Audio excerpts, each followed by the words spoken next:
오늘 본문의 말씀을 가지고 참 믿음이란이라는 제목으로 함께 말씀 나누도록 하겠습니다. 오늘은 행복 아카데미 7기생이 졸업하는 날입니다. 2017년 2월에 행복 아카데미를 시작했고요. 2019년 1월에 첫 졸업생을 배출했습니다. 7번의 졸업생들이 이 자리에 앉게 되었는데요. 이 코로나로 인해서 새로운 학생들이 모집이 되지 못해서 이제 한동안 졸업생을 보기가 어렵습니다. 아마 2년은 졸업생을 못 보실 것 같아요. 어쨌든 그래도 지난 6년의 시간들을 돌아볼 때 정말 많은 열매가 있었습니다. 뭐 이분들하고 짠 것도 아니고 졸업 예배 때마다 이렇게 말을 해달라고 부탁한 적은 한 번도 없어요. 뭐 이 행카에 대해서 와보라고 얘기를 해달라 한 적도 없고, 근데 이런 얘기들을 공통점으로 나오는 것은 정말 이 안에 열매가 있기 때문에 그렇습니다. 그래 6년을 돌아볼 때 정말 많은 열매를 맺었고, 함께 울고 웃으면서 많은 성도님들이 함께 나눔을 통해서 회복이 있고 또 치유가 있었습니다. 수많은 변화가 있었고요. 정말 열심히 하고 최선을 다했던 분들의 가정은 바뀌어져 있는 것을 보았습니다. 이 모든 영광을 하나님께 올려드리면서 하나님께 영광의 박수를 한번 올려드렸으면 좋겠습니다. 늘 말씀드렸지만 행복 아카데미 졸업식이나 헌신 예배 때는 이 행복 아카데미에서 함께 나누는 교제를 설교하겠다고 말씀을 드렸는데요. 오늘은 확신의 삶, 첫 번째가 확신의 삶을 우리가 배우게 되는데 8과에 보면 하나님 나라를 풍성히 누리는 삶, 믿음으로의 초대라는 주제로 말씀을 나눕니다. 그 부분에 대해서 좀 나누려고 하는데요. 믿음에 대한 부분을 오늘 같이 한번 나눠보도록 하겠습니다. 설교를 시작하는데 벌써 3시 24분이라 빨리빨리 해서 빨리빨리 끝내겠습니다. 15분 안에 끝내도록 하겠습니다. 자, 그래서 이 확신의 삶 8과에 보면 이 교회 안에 하나님의 백성들이 모여서 함께 예배하는 공동체라고 이야기합니다. 하나님을 사랑하고 하나님을 예배하는 자들이 모인, 섬기는 자들이 모인 곳이 바로 교회다라는 것이죠. 근데 교회 안에 알곡과 가라지가 함께 존재한다, 공존한다라고 말씀하고 있어요. 마태복음 3장 12절에 나와 있는데요. 같이 한번 읽어보겠습니다. 손에 키를 들고 자기의 타작마당을 정하게 하사 알곡은 모아 곳간에 들이고 쭉정이는 꺼지지 않는 불에 태우시리라. 아멘. 자, 모든 교회 안에 알곡만 있으면 참 좋겠는데 그렇지 않다라는 거죠. 교회 안에는 알곡이 있고 쭉정이도 있다라고 말씀합니다. 근데 교회 안에 모두가 알곡이면 정말 하나님 얼마나 기뻐하시겠어요. 그런데 그렇지 않다라는 거죠. 그런데 알곡과 가라지의 결과가 결국이 다르다라고 말씀합니다. 알곡은 모아서 어디로? 곳간으로. 쭉정이는 어디로? 지옥불로, 꺼지지 않는 불에 태우시겠다고 말씀합니다. 자, 그렇다면 참 믿음을 가진 사람은 누구이겠습니까? 바로 알곡이라는 거죠. 거짓 믿음으로 살아가는 사람도 누구입니까? 쭉정이라는 거예요. 마태복음 13장에도 동일하게 이와 비슷한 비유를 말씀하시는데요. 마태복음 13장 24절에서 26절의 5절의 말씀 같이 한번 다시 읽어보겠습니다.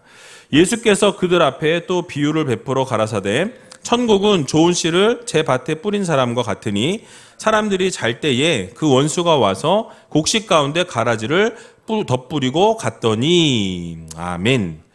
자, 이어서 그 내용 이후에 나오는 말씀을 보게 되면 이 뿌려진 씨에 이 싹이 나고 결실을 맺게 되었다라고 말씀합니다. 종들이 보게 되니까 분명히 이 좋은 밭에 좋은 씨를 뿌렸는데 가라지가 보이는 거예요. 좋은 씨를 뿌렸으면 좋은 것만 나야 되는데 이상하게 좋은 것만 나지 아니하고 나쁜 가라지가 났다라는 거예요. 그래서 이게 어디서 생겼느냐라고 이렇게 주인에게 물어보게 되니까 주인이 원수가 이렇게 하였구나라고 말씀하고 있는 것을 보게 됩니다. 종들이 이것을 뽑기를 원하십니까? 라고 주인에게 묻습니다. 주인이 뭐라고 이야기하냐면, 야, 가라지를 뽑다가 이 알곡을 뽑으면 어떻게 하냐? 곡식까지 뽑을까 염려되니 추수 때까지는 그대로 두어라 라고 이렇게 명령하시는 것을 보게 됩니다. 그리고 추수할 때에 가라지는 먼저 어떻게 해요? 거두어서 불사르는 단에 묶어서 버리라고 말씀합니다. 그리고 곡식은 어떻게 다 모아서 곡간 안에 넣으라라고 말씀하고 있는 것을 볼 수 있습니다. 결국 앞에 살펴보았던 말씀과 동일하게 곡식은 알곡은 곡간으로, 쭉정이는 어떻게? 불사르라라고 명령하시는 것을 보게 된다라는 사실이에요. 여러분, 우리는 모두 어떤 성도가 되어야 되겠습니까? 알곡과 같은 성도가 되어야 할 것입니다. 지난주에 특별 새벽 기도회를 통해서 들었던 말씀이 무엇입니까? 믿음을 가지고 그냥 살아가는 것이 아니라 행함으로 믿음을 보이라 라고 말씀을 드렸습니다. 우리가 믿음이 있노라라고 하면서 행함이 없으면 그 믿음은 죽은 믿음이라고 말씀을 들었죠.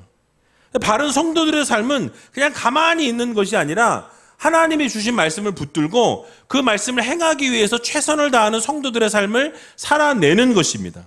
알곡이라면 알곡으로서의 삶을 살아가는 거예요. 쭉저기 같은 삶을 살아서는 안 된다라는 말씀입니다. 바른 성도들의 삶을 살아가는 것이 진정한 알곡의 모습이라는 것을 우리는 반드시 기억해야 할 것입니다.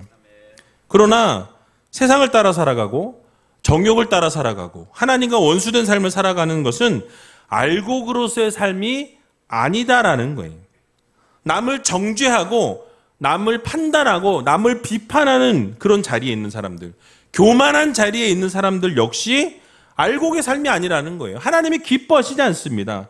결국 교회 안에는 이 쭉정이와 가라지가 함께 공존한다라는 것을 기억하면서 우리는 반드시 알곡의 삶을 살아갈 수 있는 귀한 우이제일교회 모든 성도님들이 다 되시기 바랍니다.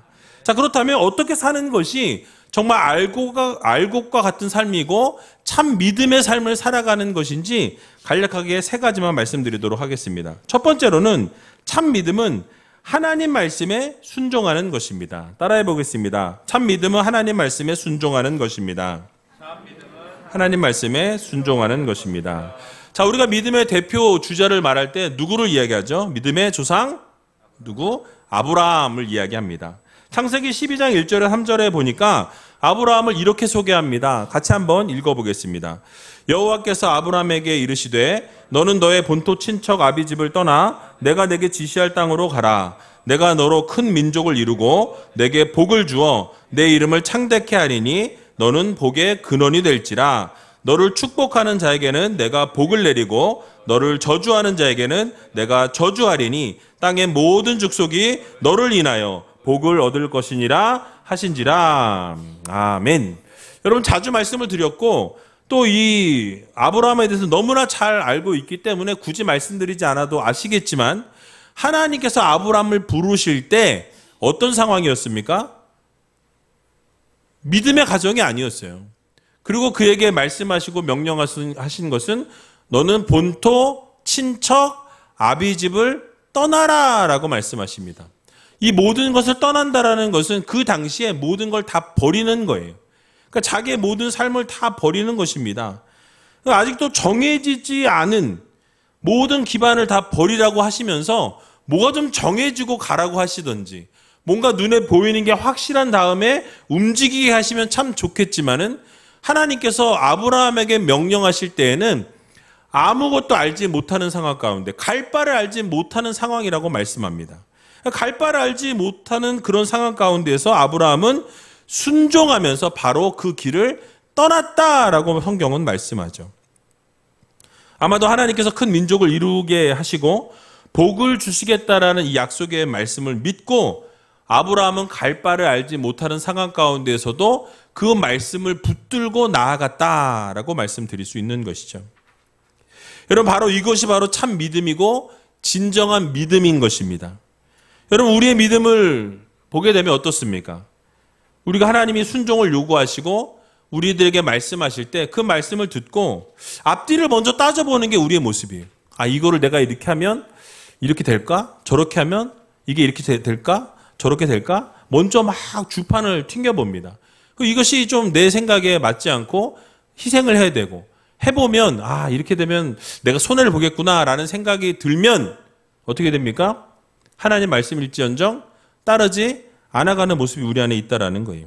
그러니까 앞뒤를 다 따져보고 순종해도 될 것 같으면 순종하고 순종해서는 손해를 볼 것 같으면 순종하지 않는 것이 우리들의 모습이라는 것이죠. 그러나 순종이라는 것은 내 이성과 내 판단과 합리적인 모든 생각과 상관없이 하나님이 말씀하시면, 하나님이 명령하시면 그 명령을 따르는 것이 순종의 삶이라는 것을 여러분들 모두 기억하시기 바랍니다. 그 말씀대로 순종하고 떠나는 것, 그것이 바로 참 믿음이다라는 것을 기억하시면서 날마다 하나님이 말씀하실 때 그 말씀대로 순종하고 그 말씀을 따라 떠날 수 있는 주님의 귀한 자녀들이 다 되시길 주님의 이름으로 간절히 축원드립니다. 두 번째로는 참 믿음은 주인을 바꾸는 것이라고 말씀합니다. 함께 따라해 보겠습니다. 참 믿음은 주인을 바꾸는 것입니다. 자, 누가복음 18장에 보면 부자 관원 청년의 이야기가 나옵니다. 예수님께서 어떤 관원이 와서 어떻게 하면 영생을 얻을 수 있습니까? 라고 예수님께 물었습니다. 그래서 예수님께서 율법적인 측면을 얘기하세요. 간음하지 말라, 살인하지 말라, 도둑질하지 말라, 거짓 증거하지 말라, 내 부모를 공경하라. 이런 율법적인 유대인들의 이 법을 쭉 읊어주시면서 이 계명을 지켜야 한다고 말씀해 주셨어요. 자, 그러자 그 관원의 반응은 어땠냐면, 그것은 내가 어렸을 때부터 잘 지켜온 것이라고, 내가 그동안 다 지켰노라고 이렇게 이야기하는 것을 보게 됩니다. 자, 그러자 예수님께서 그렇게 당당한 관원에게 다시 한번 말씀하셨습니다. 이렇게 말씀하시죠. 누가복음 18장 22절인데요. 같이 한번 읽어보도록 하겠습니다.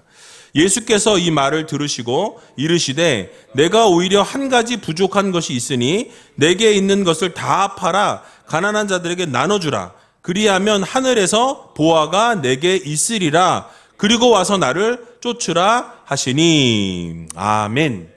예수님이 보시니까 그동안 영생을 얻을 수 있는 방법이 무엇입니까? 라고 물을 때 뭐라고 얘기하셨어요? 율법적인 측면들을 쭉 읊어주셨어요. 근데 이 율법을 잘 지켰던 청년이었던 것 같습니다. 근데 하나님, 주님께서 보실 때 부족한 것이 하나 있었어요. 뭐예요? 부자였대요, 부자. 여러분, 부족한 것이 부자가 왜 부족한 거예요? 근데 하나님이 보실 때, 주님이 보실 땐 부족한 거예요. 왜요? 하나님이 말씀하시는데 그 인생의 주인은 하나님이 아니요, 뭐예요? 재물이었던 거예요. 재물이 자신의 주인이니 그 주인을 바꾸라 말씀하시니 어떻게 합니까? 바꿀 수 없었다라는 거예요. 자, 그래서 부자가 주님께서 다 팔아서 가난한 자에게 주라. 그걸 나눠주고 그러면 하늘에서 보화가 너한테 있을 거고 그리고 나를 쫓아라. 라고 주님이 말씀하셨어요.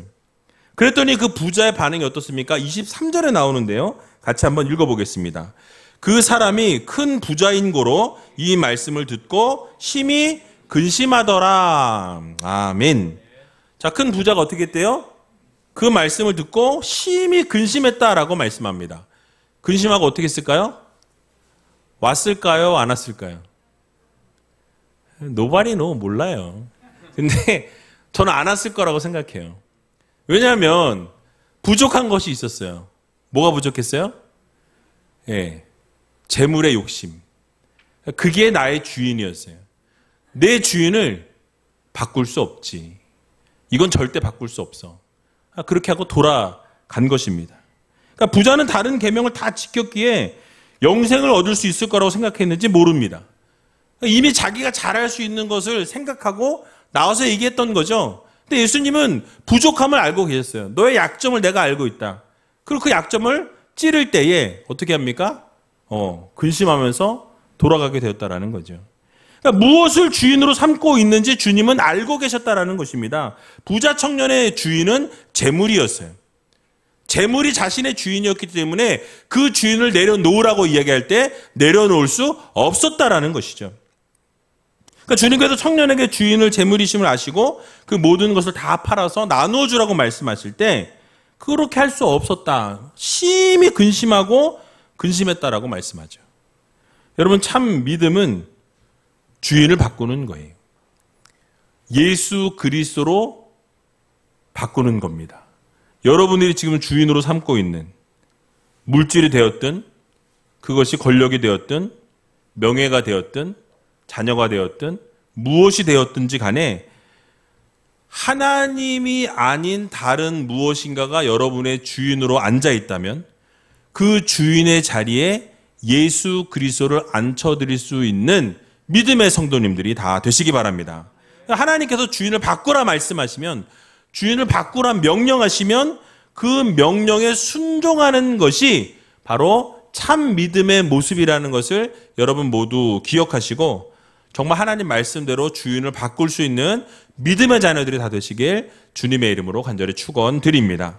자, 마지막으로 참 믿음은 나는 죽고 예수로 사는 것입니다. 함께 따라해 보겠습니다. 참 믿음은 나는 죽고 예수로 사는 것입니다.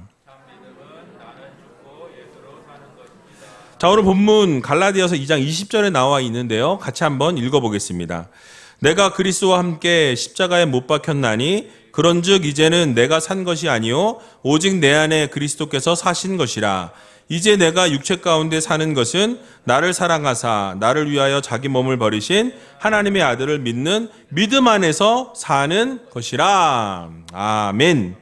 여러분, 십자가의 참 믿음은 십자가에 나를 못 박는 거예요. 그래서 이제는 나는 없고 예수 그리스도로 살아가는 것이 참 믿음의 모습이라고 성경은 우리들에게 말씀해 주고 있습니다. 여러분, 우리가 신앙생활 하면서 먼저는 주님 안에 사는 인생이 되어야 한다라고 말씀하죠. 그래서 요한복음 15장 5절에 보면 이렇게 말씀합니다. 나는 포도나무요 너희는 가지니 저가 내 안에 내가 저 안에 있으면 이 사람은 과실을 많이 맺나니 나를 떠나서는 너희가 아무것도 할 수 없음이라 라고 말씀하고 있습니다. 늘 말씀드렸지만 여러분들의 정체성은 어디서 찾을 수 있습니까? 예수 안에 있을 때만 의미가 있는 거예요. 여러분의 삶은 예수 안에 있을 때 의미가 있고, 예수 안에 있을 때 정체성을 찾을 수 있고, 예수 안에 있을 때 진정한 성도로 거듭나게 된다라는 것을 우리는 반드시 기억해야 할 것입니다. 그래서 여러분, 늘 말씀드리지만 여러분들은 예수를 떠나서 살 수 없어요. 예수 안에 의미가 있고 예수 안에서 여러분들의 의미가 발견되어진다라는 거예요. 여러분, 주님께서도 너희가 나를 떠나서는 아무것도 할 수 없다라고 말씀하셨습니다. 우리는 주님 없이는 아무것도 할 수 없는 연약한 인생이라는 것을 우리는 반드시 기억해야 한다는 것이죠. 그리고 요한계시록 3장 20절에도 보면 이렇게 우리들에게 권면하고 있습니다. 같이 한번 읽어보겠습니다. 볼지어다 내가 문 밖에 서서 두드리노니 누구든지 내 음성을 듣고 문을 열면 내가 그에게로 들어가 그로 더불어 먹고 그는 나로 더불어 먹으리라. 아멘. 자, 우리가 주님 안에 거할 뿐만 아니라 이제 하나님과 주님과 함께 더불어 먹는 삶을 살아가야 한다라고 말씀하고 있습니다. 이것이 바로 진정한 참 믿음의 신앙생활의 모습이라는 거예요. 그러니까 바른 참 믿음의 모습은 주님 안에 거하는 삶을 살아가고 또 주님과 함께 더불어 먹으면서 나는 죽고 예수 그리스도로 살아가는 삶, 나는 없고 예수 그리스도가 빛나는 삶, 나는 낮추고 예수 그리스도를 높이는 삶, 하나님의 영광을 위해 살아가는 삶이 바로 예수 그리스도를 위한 삶이라는 것을 여러분들 모두 기억하시기 바랍니다. 그래서 이제는 내가 아니라 내가 죽고 내 안에 계신 예수 그리스도가 살아갈 수 있는 믿음의 자녀들이 다 되어야 할 것입니다. 말씀을 마치겠습니다. 참 믿음의 모습은 바로 여러분 무엇입니까?